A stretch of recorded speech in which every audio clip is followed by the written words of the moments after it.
Hello friends, எல்லாரும் எப்படி இருக்கீங்க? நான் உங்கள் ஜேடிஎஸ். இன்னைக்கு நம்ம இந்த வீடியோவில் என்ன பார்க்க போனால், நம்ம கூட வந்து டிவிஎஸ் அப்பாச்சி ஆர்டிஆர் 164V அந்த பைக் இருக்குது. ஸோ இந்த பைக்கில் வந்து பார்த்தீங்கன்னா 2025க்கு நிறைய அப்டேட் கொடுத்துருக்காங்க. ஸோ அதில் ஃபர்ஸ்ட் அப்டேட் என்னன்னா, நமக்கு அப்சைட் டவுன் ஃபோர் கொடுத்துருக்காங்க. ஸோ அது வந்து பார்த்தீங்கன்னா ரொம்ப ஒரு ப்ராடான செட்டப்பில் கொடுத்துருக்காங்க. 37mm இருந்தாலும் அது கோல்டு அந்த மாதிரி ஃபினிஷில் கொடுத்துருக்காங்க. கோல்டு ஃபினிஷில் கொடுத்ததுனால லுக் வந்து இனிமேல் பியூட்டிஃபுல்லாக இருக்குது இந்த பைக்குக்கு. அப்புறம் வந்து நமக்கு ரைடிங் மோட்ஸ் கொடுத்துருக்காங்க. 150 160 கேட்டகரி அந்த ரேஞ்ச் பைக்கில் வந்து பார்த்தீங்கன்னா ரைடிங் மோட்ஸ் வந்து நம்ம இது வரைக்கும் பார்க்காது. ஸோ அதே மாதிரி அந்த ரைடிங் மோட்ஸும் வந்து பார்த்தீங்கன்னா டிவிஎஸ் வந்து பார்த்தீங்கன்னா இந்த 164V வந்து பார்த்தீங்கன்னா இன்க்ளூட் பண்ணியிருக்காங்க. அப்புறம் வந்து அட்ஜஸ்டபிள் கிளச் லிவர் இதுவுமே வந்து 150 160 அந்த கேட்டகரி நம்ம பார்க்காதான், அதையும் நமக்கு இந்த இந்திய மாடல் வந்து பார்த்தீங்கன்னா கொடுத்துருக்காங்க. அப்புறம் நியூ எக்ஸாஸ்ட் அந்த டிசைன் வந்து பண்ணியிருக்காங்க. இதெல்லாம் வந்து பார்த்தீங்கன்னா இந்த 2025க்கு வந்து பார்த்தீங்கன்னா அப்டேட்டாக வந்து நமக்கு வந்து பார்த்தீங்கன்னா டிவிஎஸ் சைட்லேருந்து நமக்கு கிடைச்சிருக்கு.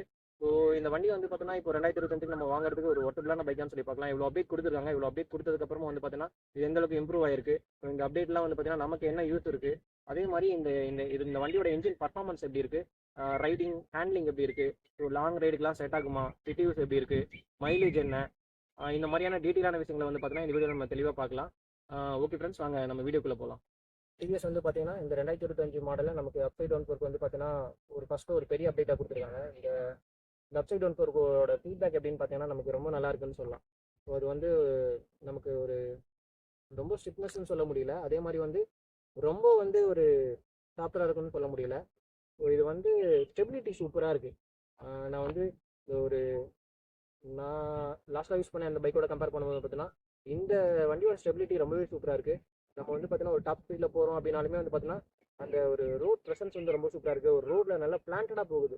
இந்த டயரில் வந்து பார்த்தீங்கன்னா நல்ல ஒரு grip இருக்குது, டயர் கிரிப்பும் நல்லா இருக்குது. அதே மாதிரி அந்த ஹைவே ஸ்டெபிலிட்டி வந்து பார்த்தீங்கன்னா ரொம்ப சூப்பராக இருக்குது. இந்த அப்சைட் டவுன் ஃபோர்க் வந்து பார்த்தீங்கன்னா அதோட வேலையை வந்து ரொம்ப நல்லா பண்ணுதுன்னு சொல்லலாம். நான் இதுக்கு முன்னாடி அந்த NS400 அதே மாதிரி NS200 இந்த மாதிரி பல்சர் 150 இதெல்லாம் ஓட்டும்போது வந்து பார்த்தீங்கன்னா நம்ம வந்து இந்த ரோட்டில் சில அந்த ஒயிட் லைன்லாம் போட்டு வச்சிருப்பாங்க, ரோட் கிராசிங்க்கு அந்த மாதிரி சில இடத்துல நிறைய இடத்துல போட்டு வச்சிருப்பாங்க, ஒயிட் எல்லோ கலர் பார்த்துருக்கீங்க. ஸோ அதில் எப்படியா நம்ம ரைட் பண்ணி போகிறோன்னு வச்சுங்களேன், வண்டி அந்த டயர் வந்து பார்த்தீங்கன்னா ஒரு மாதிரி வாபிள் ஆகும். அந்த மாதிரி நான் ஃபீல் பண்ணியிருக்கேன், நிறைய வண்டியில் ஃபீல் பண்ணியிருக்கேன். பட் இந்த வண்டியில் நான் ஃபீல் பண்ணல. அதே மாதிரி ரோட்டில் நல்ல கிரிப்பாக இருந்துச்சு. ஒரு 120 போகும்போது கூட வந்து பார்த்தீங்கன்னா அதோட அந்த ரோட் ப்ரெசன்ஸ் இந்த ரோட் கிரிப்ன்றது சூப்பராக இருந்துச்சு. அது நல்லா இருந்துச்சு. இப்போ இந்த அப்சைட் ஒன் ஃபோர்த் பார்த்தீங்கன்னா நல்லாவே வேலை செய்யுது. அது நல்லா கொடுத்துருக்காங்க, சூப்பராக பண்ணியிருக்காங்க அப்சைட் ஒன் ஃபோர்த்து. ஸோ அப்புறம் நம்ம பிரேக் பற்றி பேசலாம் அப்படின்னா இந்த வண்டியில் வந்து டுவல் சேனல் ஏபிஎஸ் கொடுத்துருக்காங்க. ஏபிஎஸ் வந்து ஃப்ரண்ட் ஏபிஎஸ் வந்து ஓகேன்னு சொல்லலாம்.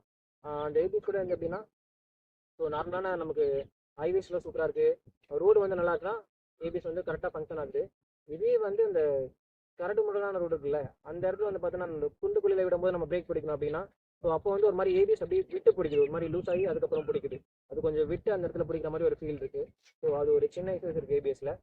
Front brake front brake okay. First வந்து இந்த பின்னாடி இருக்க பிரேக், இந்த பேக் பிரேக் வந்து பார்த்தீங்கன்னா பேசிட்டே வேஸ்ட் ஆகுது, ஏன் இருக்குன்னே தெரியல. அதுக்கு சுத்தமாக எனக்கு அவ்வளோ ஃபங்க்ஷன் ஆகிற மாதிரியே தெரியல. பின்னாடி இருக்க பிரேக் வந்து பார்த்தீங்கன்னா ஒர்க்குன்னு தான் சொல்லலாம். அப்புறம் இந்த வண்டியில் வந்து ரைடிங் மோட் கொடுத்துருக்காங்க, இந்த ரைடிங் மோட் கொடுத்துருக்காங்க. நம்ம வந்து இந்த 150 160 செக்மெண்ட் வந்து பார்த்தீங்கன்னா இந்த ரைடிங் மோட்லாம் அவ்வளோ பார்க்க மாட்டோம். ஏன்னா மேக்ஸிமம் வந்து பார்த்தீங்கன்னா ஒரு ஒரு 350cc 500cc இல்லைனா வந்து பார்த்தீங்கன்னா ஒரு டபுள் சிலிண்டர் இருக்க இன்ஜின் இதெல்லாம் வந்து பார்த்தீங்கன்னா ரைடிங் மோட் வந்து பார்த்தீங்கன்னா அதிகமாக பார்த்துருக்கோம். இப்போ தான் வந்து நிறைய வண்டி பார்த்தீங்கன்னா கொடுக்க ஆரம்பிச்சிட்டாங்க. இவங்க என்னன்னா வந்து பார்த்தீங்கன்னா இது 160லேயே வந்து கொடுத்துருக்காங்க. இவங்க கொடுத்தது பிரச்சனை இல்லை, நல்ல விஷயம் தான், வரவேற்கத்தக்க விஷயம் தான். அந்த ரைடிங் மோடில் வந்து பார்த்தீங்கன்னா எந்த ஒரு பெரிய டிஃப்ரெண்ட்டும் இல்லை. அர்பன் கொடுத்துருக்காங்க, ரைன் கொடுத்துருக்காங்க, அப்புறம் வந்து ஸ்போர்ட்ஸ் கொடுத்துருக்காங்க. இது மூலியமாக வந்து பார்த்தீங்கன்னா பவர் பேண்டில் வந்து பார்த்தீங்கன்னா எந்த சேஞ்சஸும் கிடையாது. அதே மாதிரி ஏபிஎஸ்ல வந்து பார்த்தீங்கன்னா கொஞ்சம் ஏதாவது டிஃப்ரெண்ட் இருக்குன்னா அதுலேயுமே எனக்கு ஒன்றுமே அந்த அளவுக்கு கொஞ்சம் லைட்டாக ஒரு மைல்டான டிஃப்ரெண்ட் இருக்குது, அவ்வளோதான் சொல்லலாம். ரொம்ப சொல்லிக்கிற மாதிரி எதுவும் இல்லை. நீங்கள் வந்து ஸ்போர்ட்ஸ் மோட்லேயே போகும்போது கூட வந்து உங்களுக்கு பர்ஃபார்மன்ஸ் வந்து ரொம்ப வேற லெவலில் இருக்குன்னா அப்படிலாம் ஒன்றும் சொல்ல முடியல, ஒஸ்ட்டும் தான் சொல்லலாம். இந்த ரைடிங் மோட் பொறுத்தவரை இந்த ரைட் மோட் அப்டேட் பண்ணதே வேஸ்ட்னு தான் சொல்லுவேன், அது இன்னும் வேலைக்கு ஆகல. ஸோ ரைடிங் ஹேண்ட்லிங் வந்து சூப்பராக இருக்குன்னு சொல்ல முடியல. நம்ம சிட்டியில் யூஸ் பண்ணுறோம் அப்படின்னா ஓகே. நீங்கள் வந்து பார்த்தீங்கன்னா இதுவே ஹைவேஸ்லாம் எடுத்துகிட்டு போகிறீங்க அப்படின்னா உங்களுக்கு கண்டிப்பாக ஷோல்டரில் பெயின் வரும்னு நினைக்கிறேன். அது அந்த மாதிரி தான் இருக்குது. அதே மாதிரி சீட்டிங் கம்ஃபர்டபுள், அந்த சீட்டிங் பொசிஷன் வந்து பார்த்தீங்கன்னா சரியில்லை. அதுவுமே வந்து நமக்கு ஒரு ஷார்ட்டான ரைடுக்கு ஓகே, சிட்டி ரைடுக்குலாம் ஓகேவா இருக்கும். இதுவே நீங்கள் ஏதாவது ஹைவேஸ்க்கு எடுத்துகிட்டு போகிறீங்க அப்படின்னா உங்களுக்கு கண்டிப்பாக ஒரு கண்டினியூஸாக நீங்கள் வந்து பார்த்தீங்கன்னா ஒரு 100 கிலோமீட்டர் ட்ராவல் பண்ணீங்க அப்படின்னா உங்களுக்கு கண்டிப்பாக வந்து அந்தளவுக்கு பெட்டராக இருக்காது. உங்களுக்கு இப்போ நார்மலாக வந்து பார்த்தீங்கன்னா இதை விட கம்மி சிசி பைக் இந்த 125cc ஷைன் இருக்குல்ல, ஷைனில் வந்து பார்த்தீங்கன்னா உங்களுக்கு ரொம்பவே நல்லா இருக்கும். நீங்கள் லாங் எடுத்துகிட்டு போட்டு கேப்பபிள் இல்லை அந்த வண்டி அவ்வளோவா.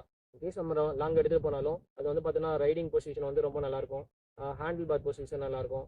நமக்கு அவ்வளோவா பெயின் இருக்காது, இடுப்பில் வலி இருக்காது. அது மாதிரி ஹேண்டில் இங்கே ஷோல்டர்லேயும் அந்தளவுக்கு பெயின் இருக்காது. பட் இது வந்து பார்த்தீங்கன்னா சீட்டுக்குள்ளேயே டிராஃபிக்கில் நீங்கள் ஒரு 1 hour ஓட்டிங்கன்னா கண்டிப்பாக வந்து பார்த்தீங்கன்னா உங்களுக்கு ஹேண்டில் இந்த ஷோல்டர்லேயும் வந்து பார்த்தீங்கன்னா பெயின் வரதுக்கு வாய்ப்பு இருக்குது. அதே மாதிரி இடுப்புலையுமே வந்து பார்த்தீங்கன்னா கொஞ்சம் வலிக்கும். ஏன்னா அது அந்தளவுக்கு இல்லை, இந்த சீட்டோட இது வந்து பார்த்தீங்கன்னா ரொம்ப உள்ளே போன மாதிரி இருக்குது, ஒரு ஃபீலிங் இருக்குது. நம்ம இப்படி இப்படி சாஞ்சு உட்காந்த மாதிரி ஒரு ஃபீல் இருக்குது. அந்தளவுக்கு இந்த உள்ளே போயிட்டு சரியா நமக்கு உட்கார மாதிரி ஒரு ஃபீல் இருக்குது. அதனால வந்து இந்த சீட்டிங் பொசிஷன் கம்ஃபர்டபுளாக இல்லை. அதே மாதிரி வந்து பார்த்தீங்கன்னா நான் வந்து ரொம்ப ஷார்ட்டாக இருக்கேன். எனக்கு வந்து பார்த்தீங்கன்னா 5.4 தான் நான் இருக்கேன். இதே வந்து பார்த்தீங்கன்னா என்னோட ஹைட்டுக்கு மேலே இருக்கவங்களுக்கும் இந்த வண்டி எந்த அளவுக்கு பெட்டர் ஆகும்னு தெரியல. ஏன்னா எனக்கே வந்து பார்த்தீங்கன்னா ரொம்ப ஒரு மாதிரி கஷ்டமாக இருக்குது. என்னை விட ஹைட்டாக இருக்காங்க அப்படின்னும் போது அவங்களுக்கு வந்து இன்னுமே வந்து பார்த்தீங்கன்னா இது ரொம்ப கஷ்டமாக இருக்கும்னு நினைக்கிறேன். இந்த ரைடிங் பொசிஷன் வந்து நல்லா இல்லை. நீங்கள் கன்சிடர் பண்ணோம்னா முன்னாடி ஒரு தாட்டி டெஸ்ட் ட்ரைவ் பண்ணிங்க. நீங்கள் அவங்ககிட்ட கேட்டு வாங்கி கொஞ்சம் எக்ஸ்ட்ரா தூரம் ஓட்டி பார்த்தீங்கன்னா உங்களுக்கு தெரிஞ்சிடும். ஸோ அப்புறம் வந்து டயர் ரெண்டுமே ஓகே, ரோட் கிரிப் ரொம்ப சூப்பராக இருக்குது, அதில் எந்த பிரச்சனையும் கிடையாது, அது நல்லாயிருக்கு. ஸோ நெக்ஸ்ட் நம்ம பார்க்க என்னன்னா மெயினாக ஒரு வண்டியில் நமக்கு மெயினான முக்கியமான விஷயம் என்னென்னா அது வந்து பார்த்தீங்கன்னா என்ஜின் தான். ஸோ இந்த வண்டியில் வந்து எல்லாமே நமக்கு ரொம்பவே நல்லா இருக்குன்னு சொல்லலாம். எல்லாமே நல்லா இருக்குது. சிலது வந்து பார்த்தீங்கன்னா ஓகே பரவாயில்லன்ற மாதிரி இருக்குது. ஸோ இந்த வண்டியில் மெயினாக வந்து மெயினாக ஒரு வண்டி வாங்குறதுக்கான ரீசன் வந்துன்னா அந்த வண்டியோட என்ஜின் தான். இந்த வண்டியில் என்ஜின் எப்படி இருக்குன்னா கரெக்டாக சொல்லலாம், இந்த வண்டியோட என்ஜின் வந்து பார்த்தீங்கன்னா வேஸ்ட்டு தான். சுத்தமாக எனக்கு பிடிக்காத ஒரு என்ஜினாக நான் ரீசெண்டாக ஓட்டின வண்டியிலே எனக்கு பல்சர் 150 என்ஜின் வந்து பார்த்தீங்கன்னா அவ்வளோ பிடிக்கல. அது 2012 இருந்த அந்த மாடல், இந்த பழைய பல்சர் 150லாம் வந்து பார்த்தீங்கன்னா நல்லா இருந்துச்சு என்ஜின், அது ஓகேவா இருந்துச்சு, ரொம்ப பெட்டர்னு சொல்ல முடியாது. அந்த 150 சிசிக்கு அது நல்லா இருந்துச்சுன்னு சொல்லலாம். ஆனால் நான் வந்து ஒரு 2023 மாடல் பல்சர் ஓட்டி பார்த்துருந்தேன். நான் இந்த ரிவ்யூ கூட யூடியூப்ல இருக்கும். பட் இந்த வண்டியோட என்ஜின் பர்ஃபார்மன்ஸோ அது எனக்கு நிறைய சுத்தமாகவே பிடிக்கல. ஸோ அதுக்கப்புறம் நான் ஒரு பைக்கை ஓட்டி அந்த பைக்கை நான் கொஞ்சம் கூட எனக்கு பிடிக்கல அப்படின்னா அது இந்த பைக்கோட இன்ஜினும் இந்த பைக்கோட பர்ஃபார்மன்ஸும் தான் சொல்லுவேன். இன்ஜின் பர்ஃபார்மன்ஸ் வந்து சுத்தமாக ஒன்றும் கிடையாது. ஸோ இது வந்து ஸ்கூட்டி ஓட்டும் போது கூட நமக்கு ஒரு அந்த ரைடிங் அந்த ஒரு ரைட் பண்ணுறதுக்கு ஒரு ஜாலியாக இருக்கும். நம்ம அந்த பண்ணி இன்னும் என்ன மூவ் பண்ணி இன்னும் என்ன ஓட்டு அப்படின்ற மாதிரி ஒரு ஃபீலிங் இருக்கும். அந்த வண்டி பார்த்தீங்கன்னா நமக்கு ஒரு என்ஜாய்மெண்ட் இருக்கும். ரைட்டில் வந்து பார்த்தீங்கன்னா நமக்கு ஒரு இன்ட்ரெஸ்ட் இருக்குல்ல, அந்த இன்ட்ரெஸ்ட் இந்த வண்டி ஓட்டும் போது சுத்தமாக வரல. என்ஜின் வந்து முறுக்காத, தயவு செஞ்சு என்னை விட்டுன்ற மாதிரியான ஒரு ஃபீலிங் இருக்குது. ஒரு மாதிரி என்ஜின் நாய்ஸும் நல்லா இல்லை, அதே மாதிரி ஒரு பர்ஃபார்மன்ஸ் வந்து சுத்தமாக பிடிக்கல. இந்த என்ஜினோட சவுண்டு நீங்கள் ஓட்டும் போது தெரியும்னு நினைக்கிறேன் உங்களுக்கு. எப்படி ஒரு ஒரு வண்டியில் வந்து பார்த்தீங்கன்னா அந்த போர் போயிடுச்சுன்னா ஒரு மாதிரி சவுண்ட் வரும் அந்த வண்டியில், அந்த மாதிரி மோசமான சவுண்டாக இருக்குது. நம்ம வந்து பார்த்தீங்கன்னா ஆக்சிடென்ட் கொடுத்து மூவ் பண்ணி போட்டோன்னா அந்த என்ஜின் நாய்ஸே சுத்தமாக பிடிக்கல. ரெண்டாவது இது பவரும் சொல்கிறதுக்குள்ள ஒரு 160, இது 4V. இந்த 4Vக்கான வந்து பார்த்தீங்கன்னா இந்த 4 வால்வுக்கான இந்த பவர் வந்து இதில் கிடையாது. இதோட என்ஜினோட இது வந்து பார்த்தீங்கன்னா 166 சிசி 4 வால் என்ஜின், சிங்கிள் சிலிண்டர் 4 வால் என்ஜின். ஸோ 4 வால் தான். இப்போ 155 சிசி 4 வால் என்ஜின் தான் வந்து பார்த்தீங்கன்னா MT-15 ஆகட்டும் இல்லை R15 ஆகட்டும், இது கூட வந்து பார்த்தீங்கன்னா சேம் அந்த என்ஜின் பவர் தான். இது வந்து பார்த்தீங்கன்னா 17.5, அது வந்து பார்த்தீங்கன்னா உங்களுக்கு என்ன 18.5 இல்லை 19 இருக்கும்னு நினைக்கிறேன். ஸோ இது ரெண்டுக்கும் வந்து பார்த்தீங்கன்னா ஒரு கம்பேர் பண்ண முடியாது. இல்லை MT-15 வந்து பார்த்தீங்கன்னா MT-15 இல்லை R15 அதோட பர்ஃபார்மன்ஸ் வேறு லெவலில் இருக்குது. ஸோ இது வந்து பார்த்தீங்கன்னா அந்த மாதிரி சுத்தமாக கிடையாது. இவங்க வந்து அப்டேட்னு சொல்லி என்ன இவங்க அப்டேட் வந்து கொடுத்துருக்காங்க, இல்லை டுவல் சேனல் ABS கொடுத்துருக்காங்க, ரைடிங் மோட் கொடுத்துருக்காங்க, அட்ஜஸ்டபிள் கிளச் லிவர் கொடுத்துருக்காங்க. இதெல்லாம் வந்து பார்த்தீங்கன்னா இவங்க பண்ணது போல இந்த என்ஜினை வந்து பார்த்தீங்கன்னா இவங்க பெட்டராக கொடுக்கணுன்ற ஒரு கான்செப்ட் பண்ணிருக்கலாம். ஸோ என்ஜின் வந்து பார்த்தீங்கன்னா சுத்தமாக பிடிக்கல. எந்த கேர்லையுமே வந்து பார்த்தீங்கன்னா அந்த பவர் வந்து நமக்கு ஒரு இந்த கேரில் வந்து பார்த்தீங்கன்னா என்ஜின் பவராக ஃபீல் ஆகுது அந்த மாதிரியும் கிடையாது. ஒரு ஒரு ஒரு பஞ்ச், அந்த என்ஜினோட பஞ்ச் வந்து பார்த்தீங்கன்னா ஒரு 40 இருக்குது, 50 இருக்குது, 60 இருக்குது, 80, 90 எதுலையுமே வந்து பார்த்தீங்கன்னா நல்ல ஒரு பஞ்சியான அந்த ஒரு ஃபீட்பேக் வந்து பார்த்தீங்கன்னா என்னால் பார்க்கவே முடியல. ஸோ எதுலையுமே நம்ம திருக பவர் இல்லைன்ற ஒரு ஃபீல் தான் இருக்குது. நெக்ஸ்ட் மூவ் பண்ணி போகணும் அந்த மாதிரியான ஃபீல் இல்லை. என்னால் ஏன்டா இந்த வண்டி எடுத்துகிட்டு அந்த மாதிரியான ஒரு ஃபீல் தான் இருக்குது. கிடையாது. டாப் ஸ்பீட் மட்டும் வந்து பார்த்தீங்கன்னா 128 வரைக்கும் அச்சீவ் பண்ணுது. டாப் ஸ்பீடு வந்து பார்த்தீங்கன்னா ரொம்ப லேட் ஆகுது, ரொம்ப எடுத்துகிட்டு போயிட்டு தான் அதை அச்சீவ் பண்ணுது. அப்பயும் அந்த டாப் ஸ்பீட்லையாவது வந்து பார்த்தீங்கன்னா உங்களுக்கு ஒரு த்ரில்லிங் எக்ஸ்பீரியன்ஸ் இருக்குது, அப்பயாவது என்ஜின் வந்து பார்த்தீங்கன்னா ஹாப்பியாக இருக்குது அப்படின்னா சுத்தமாக கிடையாது. தயவு செஞ்சு என்னை விட்டுருங்கன்னு சொல்லி என்ஜின் கத்துற மாதிரியான ஒரு ஃபீலிங் மட்டும்தான். நான் ஒரு ரொம்ப நாளுக்கு அப்புறம் ஓட்டின ஒரு மோசமான ஒரு என்ஜின் வந்து நான் ஃபீல் பண்ண ஒரு என்ஜின் வந்து பார்த்தீங்கன்னா இந்த அப்பாச்சி 160 4V தான் சொல்லுவேன். சத்தியமாக அது 4Vக்கு ஒர்த் இல்லாத ஒரு வண்டி. என்ஜினை பற்றி பேசுறதுக்கு எதுவுமே கிடையாது. இந்த வண்டியில் எல்லாமே நல்லா இருக்குது. வண்டி அழகாக இருக்குது, நமக்கு ஹேண்ட்லிங் கூட ஓகே தான், ரோடு கிரிப்லாம் சூப்பராக இருக்குது. அந்த அப்சைட் டவுன் ஃபோர்க்கோட குவாலிட்டி ஆகட்டும், அதோட ஃபீட்பேக் ஆகட்டும், அதோட லுக் ஆகட்டும் சூப்பராக இருக்குது. அதே மாதிரி நமக்கு ப்ரைஸும் ஓகே தான். இப்போ 164Vனா அது வந்து பார்த்தீங்கன்னா ப்ரைஸ் வைக்கும் ஓகே தான். இந்த லுக்குக்கு இந்த ப்ரைஸ் ஓகே. அதே மாதிரி மைலேஜும் வந்து பார்த்தீங்கன்னா நமக்கு 42 வரைக்கும் கிடைக்குதுன்னு பார்த்தா இந்த வண்டியோட ஓனர் சொன்னாங்க. ஸோ 42 40ன்றது ஓகே தான்.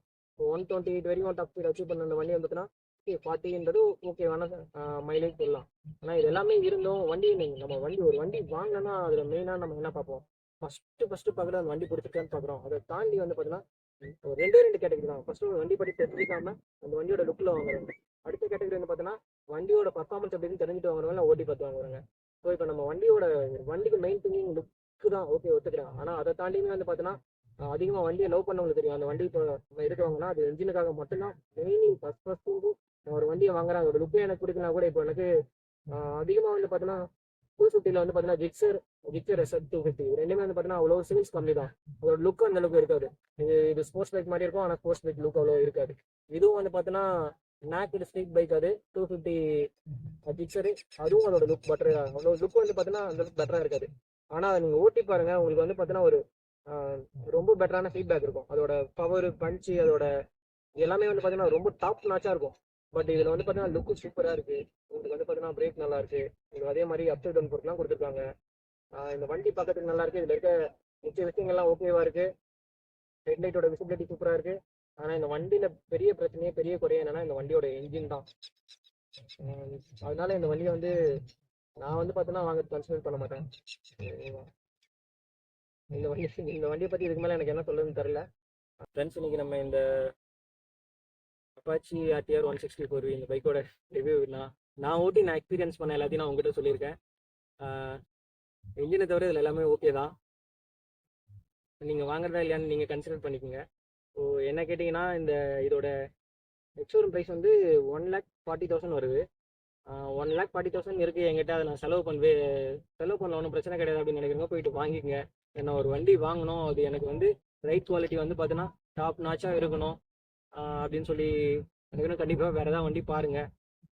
டிவிஸ்லேயே வந்து பார்த்தோன்னா இந்த வண்டி கூட என்ன ஏதாவது கம்பேர் பண்ண அப்படின்னா இந்த வண்டியோடவே எனக்கு ரைட் குவாலிட்டி சூப்பராக வந்து 125 ஜூபிட்டர் தெரிஞ்சு. இந்த வண்டி கூட நான் இந்த வண்டியை விட கரெக்டாக கம்பேர் பண்ணுறது எனக்கு எதுவும் தெரில. இந்த வண்டிக்கு ஈக்குவலாக நான் எதை ஃபீல் பண்ணால் இதில் இருக்க TVS 50 XL தான். TVS 50 XL தான் நான் ஃபீல் பண்ணுறேன். ஏன்னா அதில் வந்து பார்த்தீங்கன்னா இந்த ரைடிங் குவாலிட்டி இருக்காது. அதில் நம்ம என்ன சும்மா யூஸிங்காக வச்சுருப்போம் அந்த வண்டி, அவ்வளோதான்.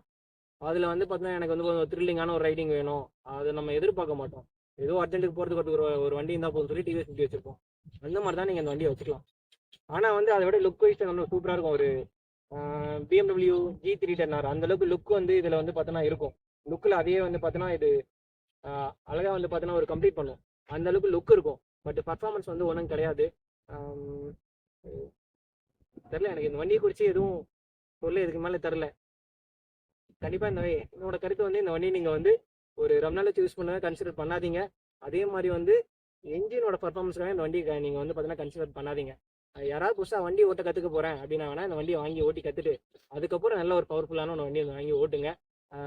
டிவிஎஸ் வந்து அவங்க இதோட ஆட் போடுவாங்க டிவியில். என்ன போடுறாங்கன்னா 164 வந்து பியூர் ரேஸ் கிராஃப்ட் இது ஒன்று கொடுக்குறாங்க. பியூர் ரேஸ் கிராஃப்ட்லாம் கிடையாது. பியூர்னா என்னன்னா பரிசுத்தமான நினைக்கிறேன். பியூர்னா தெளிவானவா, பியூர்னா என்ன சுத்தமான ரேஸ் வண்டின்ற மாதிரி கொடுக்குறாங்க. உண்மையை சொன்னால் இது ரொம்ப அசுத்தமான ஒரு ரேஸ் வண்டி தான். ரேஸுக்கெல்லாம் அதை எடுத்துன்னு போனீங்கன்னா அச்சுத்தூக்கி போட்டுருவாங்க. தயவு செஞ்சு டிவிஎஸ் உங்கள் ஆடை மாற்றிக்குங்க. அந்த மாதிரி ஆடை பார்த்துட்டு ஏமாந்து போகிறவங்களா இருந்தீங்கன்னா தயவு செஞ்சு இந்த வீடியோவை பாருங்கள். இல்லைனா இந்த மாதிரி ஓட்டுறவங்க நிறைய ஃபீட்பேக் கேளுங்க. அதாவது அவங்க வண்டி ஓட்ட தெரிஞ்ச ஓட்டுறவங்களோட ஃபீட்பேக்கை கேளுங்க. வண்டி எதுக்கு வாங்கினே தெரியாமல் சில பேர் லுக்குக்காக மட்டுமே வண்டி இருக்குன்னு சொல்லி வாங்கி ஓட்டுறாங்க.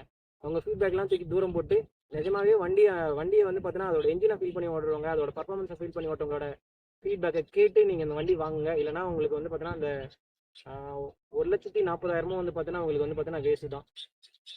ஓகே ஃப்ரெண்ட்ஸ், இன்னொரு வீடியோவில் நம்ம பார்க்கலாம்.